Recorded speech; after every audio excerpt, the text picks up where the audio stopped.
तो आज मैं आपको एक अनोखी रहस्यमय कहानी सुनाऊंगा। अगर आप चैनल पर नए हैं तो अभी सब्सक्राइब कर ले तथा कहानी पूरा देखे। अंत में एक अनोखा रहस्य छुपा है। धन्यवाद। तो सुनिए। कैलाश पर्वत की शांत बर्फीली चोटियों पर जहां महादेव ध्यान में लीन थे, वहां एक दिन देवी पार्वती उनके पास आई। पार्वती जी के मुख पर एक गम बड़ी ही प्रश्न की छाया थी। उन्होंने शिव से पूछा, हे प्राणनाथ, आप तो वैराग्य के स्वामी हैं। आप न तो धन संग्रह करते हैं और न ही किसी लोक का मोह रखते हैं, फिर भी आपके भक्त आपको आशुतोष शीघ्र प्रसन्न होने वाले क्यों कहते हैं? आपके लिए सबसे बड़ी भक्ति क्या है जो आपको इतनी आसानी से प्रसन्न कर देती है? शिव मुस्कुराए। उनका शांत मुखमंडल दिव्य प्रकाश से भर उठा। उन्होंने कहा, देवी, मेरा वैराग्य यह नहीं कहता कि मैं भावनाओं से रहित हूँ। मैं वैरागी इसलिए हूँ ताकि मैं हर भावना और हर प्राणी को समान दृष्टि से देख सकूं। मेरी प्रसन्नता किसी बड़े यज्ञ या चढ़ावे पर निर्भर नहीं करती। शिव ने पार्वती को एक कहानी सुनाना शुरू किया। दूर दक्षिण में एक घने जंगल के किनारे एक छोटा सा गांव था। उस गांव में दो भाई रहते थे। एक का नाम था सार्थ और दूसरे का नाम था शून्यक। सार्थ एक अत्यंत धार्मिक व्यक्ति था। वह प्रतिदिन सुबह उठकर कठोर तपस्या करता, शिव मंदिरों का निर्माण करता और ऊंचे स्वर में मंत्रों का जाप करता। उसका सारा जीवन शिव की पूजा में बीता। वह मानता था कि कठोर नियम और कर्मकांड ही शिव को प्रसन्न करने का एकमात्र तरीका है। इसके विपरीत शून्यक एक साधारण लकड़हारा था। वह न तो किसी मंदिर जाता था और न ही कोई जटिल मंत्र जानता था। वह केवल सुबह जंगल जाता, सूखी लकड़ियां काटता, उन्हें गांव में बेचता और उस धन से अपनी और अपने बूढ़े माता पिता की सेवा करता। वह अपनी कुल्हाड़ी के हर वार को एक कर्म मानता था और अपनी सेवा को ही भक्ति। शून्यक मानता था कि उसका कर्म ही उसका मंदिर है। एक बार गांव में भीषण अकाल पड़ा। सार्थ ने शिव को प्रसन्न करने के लिए एक विराट 3 दिवसीय कठिन रुद्राभिषेक का आयोजन किया। उसने भूखे गांव वालों को दरकिनार किया, क्योंकि उसे डर था कि यदि वह अपने पवित्र अनुष्ठान में समय देगा तो शिव अप्रसन्न हो जाए। आगे वह केवल मंत्रों और विधि विधानों में लगा रहा। उसी समय शून्यक, जिसने अपना सब कुछ बेच दिया था, अपनी बची हुई अंतिम लकड़ी गांव के सबसे गरीब और भूखे परिवार को दे आया। जंगल से लौटते समय वह बहुत थका हुआ था। उसे रास्ते में एक प्यासा कुत्ता मिला। शून्यक के पास पीने के लिए बस एक घूंट जल बचा था। बिना किस बड़ी ही संकोच के शून्यक ने वह जल उस प्यासे कुत्ते को पिला दिया और खुद भूखा प्यासा अपने घर की ओर चल दिया। उसे न तो कोई बड़ा दान करने का घमंड था और न ही किसी फल की इच्छा। यह उसके लिए बस एक स्वाभाविक सेवा थी। उसी रात शिव और पार्वती दोनों ने एक साथ सार्थ और शून्यक के पास जाने का निश्चय किया। सार्थ के पास पहुंचकर शिव ने देखा कि सार्थ अभी भी अपने अधूरे रुद्राभिषेक की चिंता में सो रहा है। सार्थ को यह चिंता थी कि कहीं उसने किसी मंत्र के उच्चारण में कोई गलती तो नहीं कर दी। फिर वे शून्यक की झोपड़ी में पहुंचे।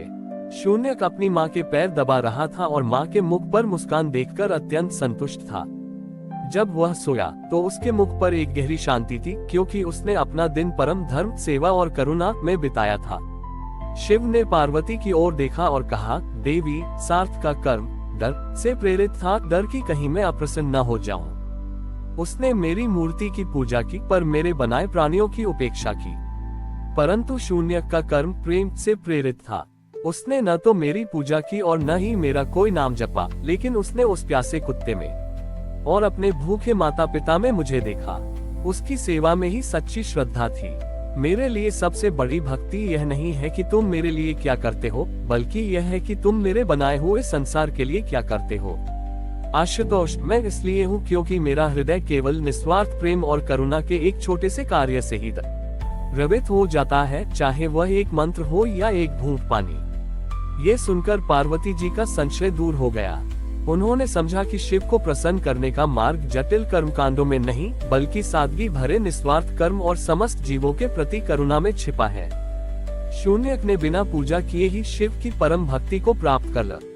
छोटी ही या था। महादेव ने देवी पार्वती से कहा, देवी, शून्यक की सेवा और सार्थ के कर्मकांड में जो अंतर था, वह केवल प्रेम और भय का नहीं, बल्कि दृष्टि का था। मेरी कृपा उन पर अवश्य होती है जो मुझे हर जगह देखते हैं। अगले दिन सुबह हुई। शून्यक जैसे ही अपनी कुल्हाड़ी लेकर जंगल की ओर जाने लगा, उसने देखा कि उसकी झोपड़ी के दरवाजे पर एक तेजस्वी प्रकाश फैला हुआ है।